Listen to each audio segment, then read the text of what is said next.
ఈరోజు నేను మాచర్లకు వచ్చినప్పుడు అఖండ స్వాగతం పలికిన సోదరి సోదరమణులందరికీ స్వాగతం సుస్వాగతం. మీ ఉత్సాహం చూస్తే ఎప్పుడూ ఉత్సాహంగా ఉంటారు, కానీ ఈరోజు మాచర్లకు స్వతంత్రం వచ్చింది. అందరూ కూడా మీ ముఖాల్లో ఆనందం కనపడుస్తా ఉంది. ఈ ఆనందం శాశ్వతంగా ఉండాలని కోరుకుంటున్నాను. నిలబెట్టే బాధ్యత మాచర్ల ప్రజానీకం ఉంది. అవునా కాదా అని మిమ్మల్ని అడుగుతున్నా.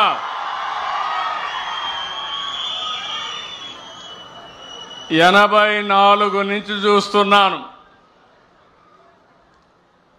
ఆ రోజు ఎక్కడో రాజీవ్ గాంధీని హత్య చేస్తే మాచర్లలో ఉండే రౌడీలు ముఠా నాయకులు ఇక్కడ ప్రజల ఆస్తుల్ని విధ్వంసం చేశారు. అవునా కాదా అని మిమ్మల్ని అడుగుతున్నా.